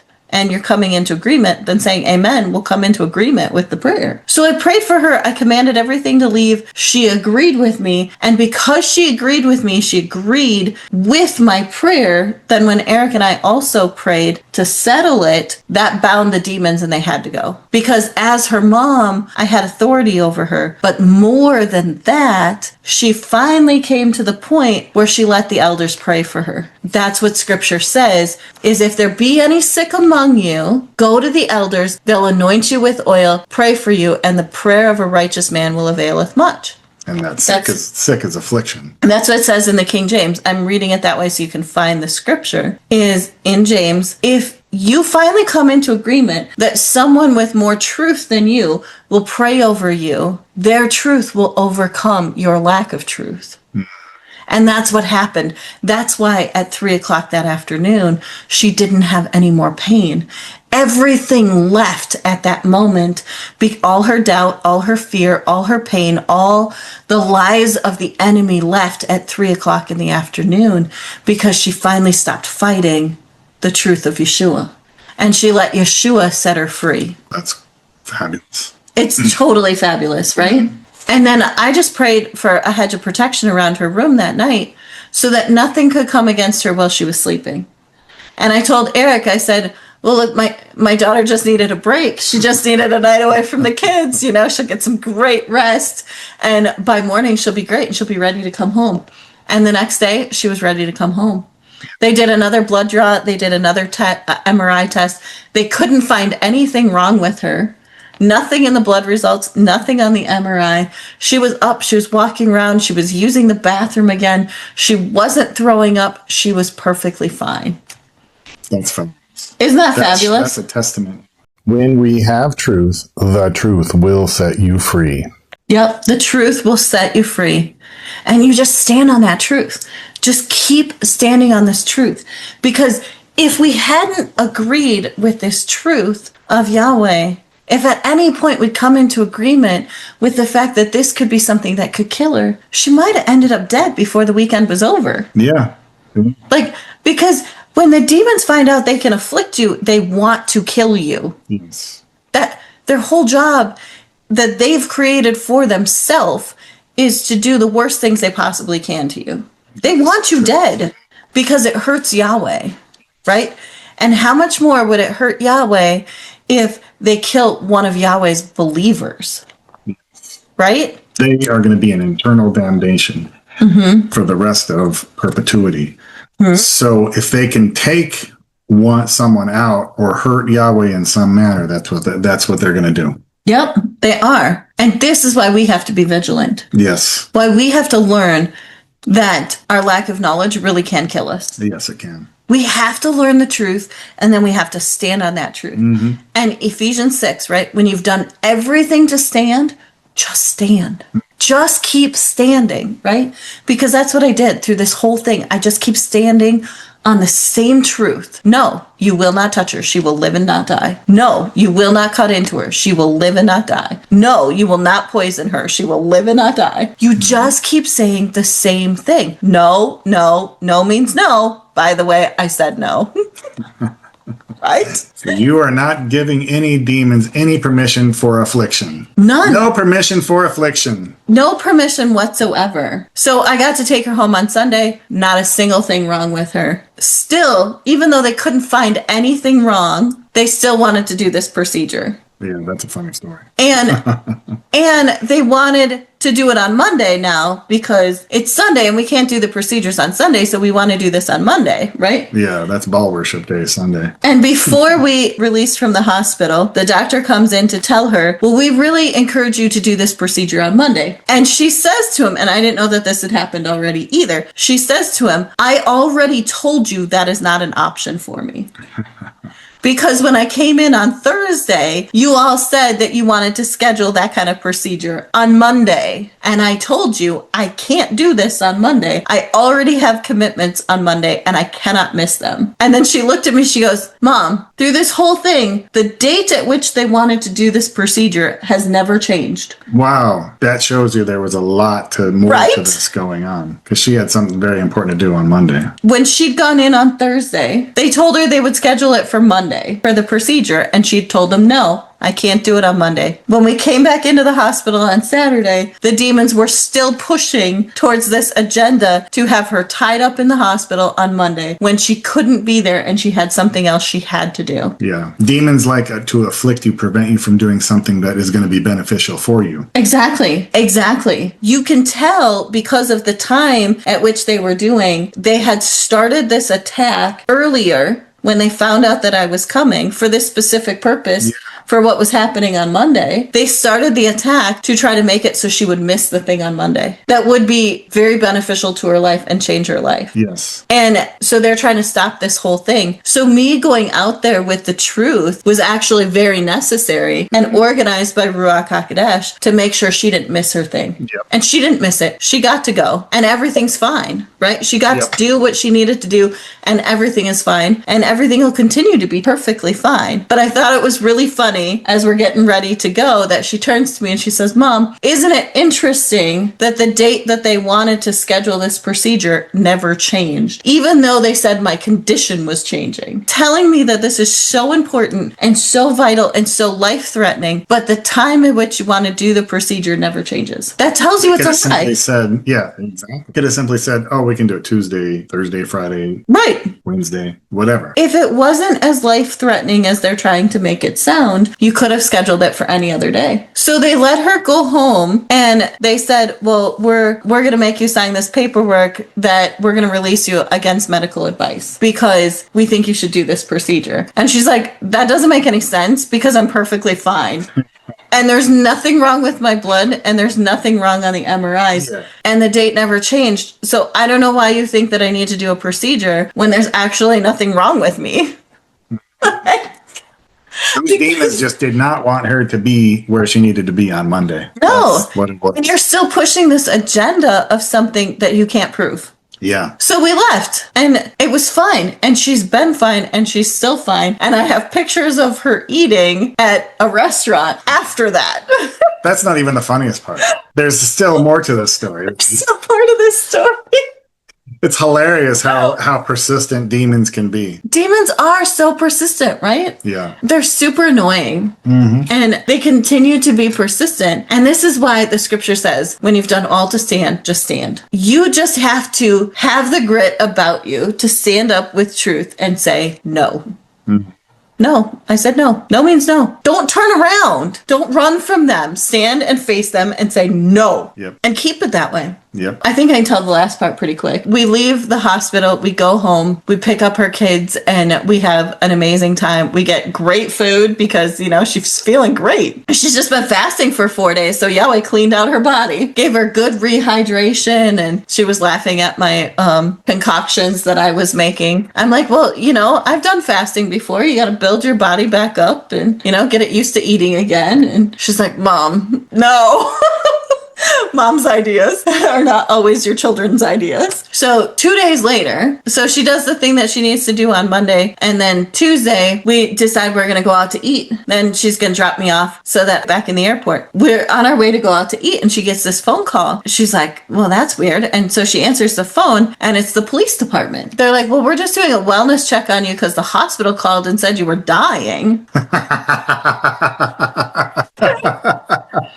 And they haven't been able to get a hold of you. And so they told us to do a wellness check to make sure you're okay. Her boys were visiting relatives. And so when she answered the phone, she thought there was something wrong with her children, right? She never would have thought that the hospital would call to do a wellness check, right? Yeah. Because she left perfectly fine. Mm-hmm. The only thing they'd said is that they were going to have this scheduling assistant call to schedule this procedure so that if she didn't feel better in a couple of days, she could schedule this procedure and they would do the procedure, right? What they told her was that once you start eating, the condition will get worse and you'll go back to the same condition you were in before. And I was like, yeah, that's not true. She didn't come to agreement. Yeah.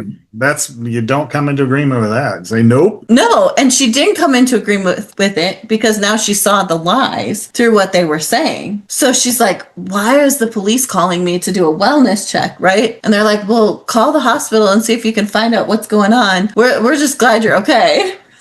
So the scheduling office had called, but we were in the middle of something, and so she couldn't answer the phone, right? She calls the scheduling office back, play phone tag. She finally talks to them, and they're like, oh, no, we didn't do that. We don't call the police. All we want to do is put an appointment on the books. My daughter's like, no, I don't want an appointment because I'm not doing the procedure because there's nothing wrong with me. Yeah. So she hangs up with them, and they're like, well, maybe it was the hospital. Like, you could try calling the hospital and see if it was them. But we're on our way out to eat. Go sit down to eat. And we had a good meal. Like, if there was something wrong with her, she would not have been able to eat that meal.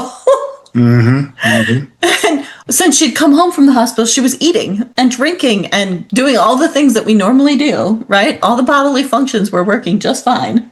And so we're sitting at the table eating, and she goes, oh, you know what? The hospital has a patient record I can log into and find out what my records say. So she logs into her account online while we're sitting there and pulls up her records. This is hilarious, right? I told you all the things that they said while we were there, right? So she pulls up the records, and on the records, it says no gallstones as part of her paperwork. But they're still calling her to get an operation. It's the sketch.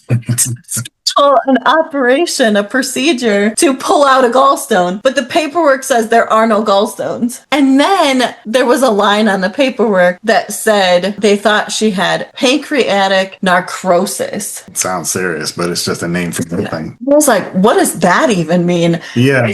It didn't have anything to do with your pancreas. Like, there was inflammation because of the dehydration. All your organs were probably a little bit inflamed because you didn't have enough water in there, right? Yep. And so we looked up the definition of pancreatitis necrosis. And here's the funny thing. The symptoms of that were exactly the same as gallstones. The exact same symptoms, right? And I was like, well, isn't that funny? Demons just make up symptoms, create all these names to make you think that you can have all these different types of diseases so that they can get you to come into agreement with something to kill you. Imagine the amount of names of sicknesses that they've created since the 16th century. It started in the 16th century, right? And just continues to populate. Every year you hear about a new disease on the TV. Yes.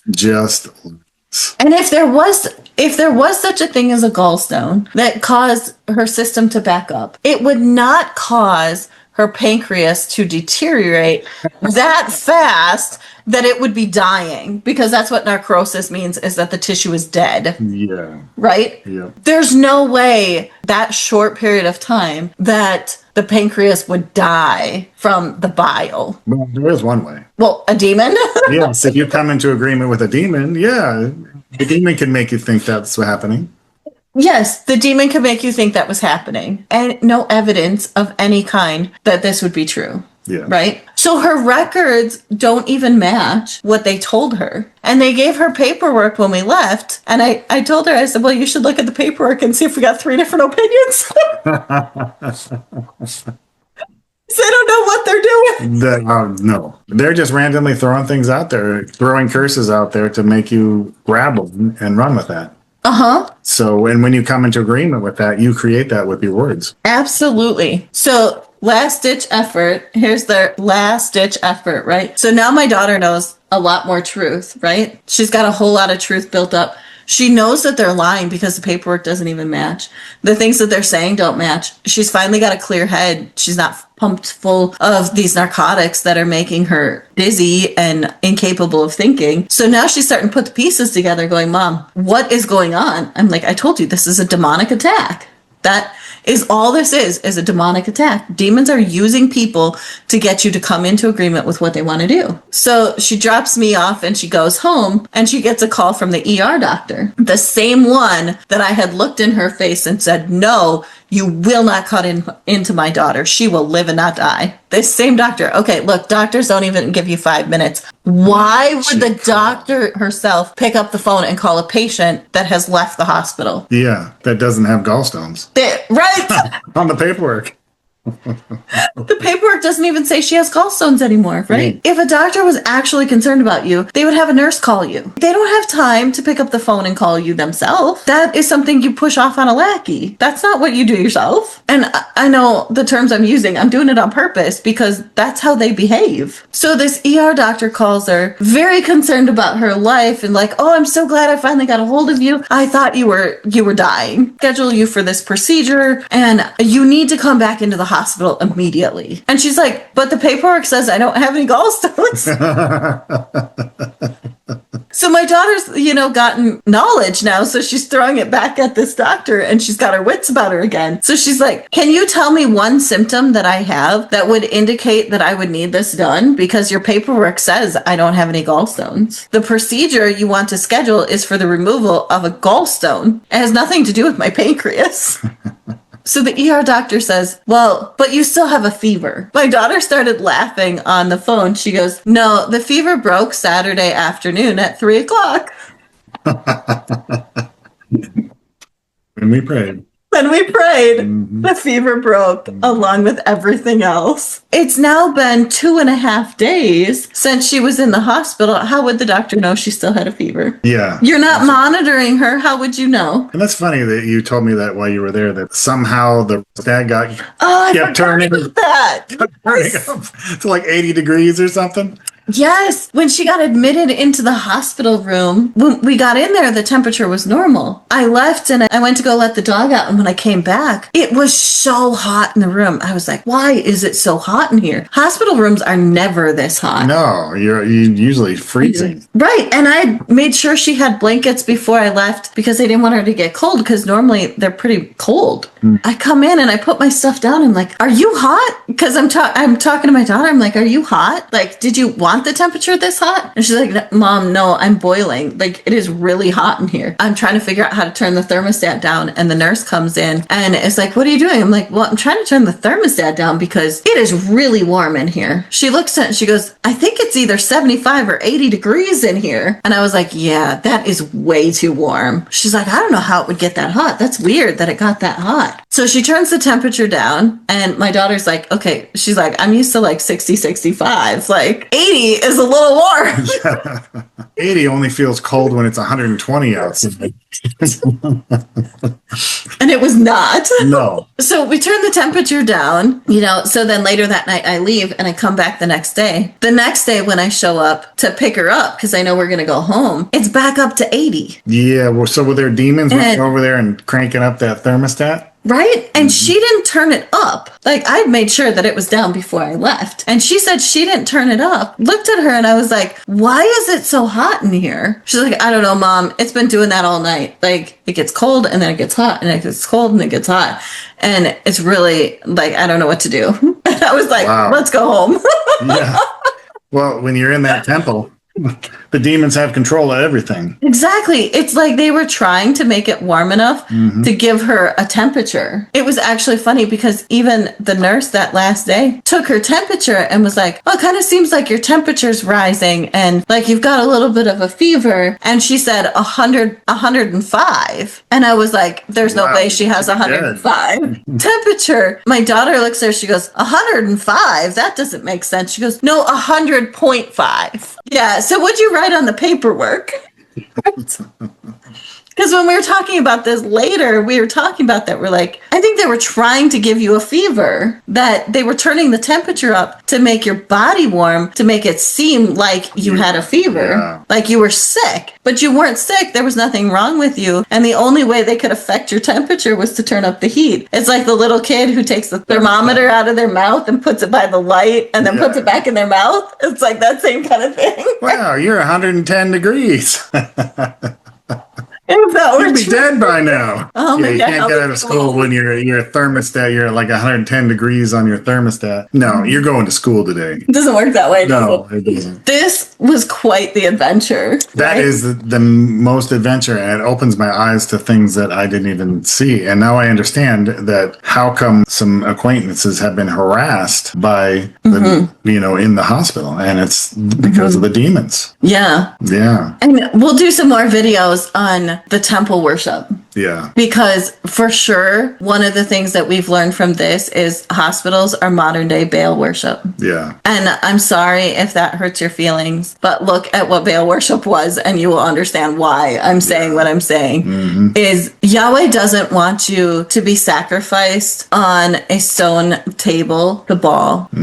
He wants you perfect and complete in every way, from the tips of your toes to the top of your head, because that's the way he made you in Yahshua. And you need to turn your life over to Yahshua, and you need to get your truth straight and focus on Yahshua, because standing on the truth of Yahshua will literally change everything. Yes. Yahweh, he wants to be everything, all things to us. If we take that one part and give it to the medical industry, that one part, meaning our deliverance and your life, and give it to the medical industry, you're not 100% in on Yahweh. Let's end with this, and we'll do some more videos on teaching about some of the things that we've learned. But for the sake of the testimony, let's end the testimony here with this scripture. Remember, we read Matthew 5:34-37, right? Let your yes be yes and your no be no. For whatsoever is superior or preeminent than these words, they are evil. Let's end with that so that we can remember that anything you exalt above Yahweh is evil. It's a lie. Yep. It's sin. It's a lie. It is against Yahweh, because you can't exalt anything, even yourself, even the feelings of your body, above Yahweh. Yahweh has to be number one all the time, and you need to praise him as your number one. That's right. And then you will get the results that you need, because the result will be the result because of your truth. Your truth will literally set you free. Yes. And that's one of the things that I think is spectacular about this testimony, is we continue to stand on truth, and we got the results of the kingdom of light, of the realm of light. We got the results of the realm of light because we stood on truth. Yep. Just stand on truth. No matter what it looks like, no matter how hard it is, no matter how much it looks like there's something else wrong, stand on your truth. Because there might be something you don't know. There might be a piece that you don't understand yet. But Ruach HaKodesh will lead you into all truth if you will stand on the truth. And don't waver. Don't waver. Don't say, well, maybe it could be this, or maybe it could be that, or maybe I should do this, or maybe I should do that. No. Declare your truth and stop. Don't say anything else. The only other thing that you should say is, praise you, Yahweh, for taking care of this. Praise you, Yahweh, for setting me free of the demons. Praise you, Yahweh, for my deliverance. Praise you, Yahweh, for loving me. And love Yahweh the way Yahweh loves you. The entirety of the kingdom works by love. Those are the only two commandments we were given. With Yahshua, he said, love Yahweh first and foremost with your whole heart, mind, body, and soul. And love your neighbor as yourself. And all the 10 will be fulfilled in those two. All the law and the prophets. Everything is fulfilled in those two. Is love. It all happens in love. So focus on that love, focus on the truth, and stand on that truth. And we'll have many more things that we can share with this. We want to close with just praise to Yahweh. Yeah. We woke up this morning with Psalms 96, and we started this out with Psalms 96. Just praise to Yahweh. Is stand on that praise and that worship to Yahweh. Oh, sing to Yahweh a new song. Sing to Yahweh all the firm earth. Sing to Yahweh, kneel before Yahweh in a position of reverence and proclaim Yahweh's deliverance from the rising of the day to the setting of the day. Declare and celebrate Yahweh reverently among the foreign nations, Yahweh's wonders among all human beings. Yahweh is great and vehemently to be praised, boasted about. Revere Yahweh above all gods. That's Psalms 96, 1-4. That's fabulous. Just praise him, right? Mm-hmm. Just praise him and keep praising him and keep on praising some more, because your deliverance has been given to you already through Yahweh. And we just thank you, Yahweh, for all that you have done. Yes. We thank you for this truth that you have given us. We thank you for the deliverance of my daughter from this demonic attack, that you set her free and you have restored her to your perfection and your completion, Yahweh. And we just love you and we worship your mighty name. And we just pray over everyone who hears this testimony now and in the future, that they too will see the deliverance of their Yahweh, that they will know the truth and the truth shall set them free. Yes. Give them the courage to stand on truth so you can be delivered. They can be delivered. We thank you, Yahweh. Thank you, Yahweh. Emet. Yes. Thank you and shalom. We love you all and we'll see you again soon.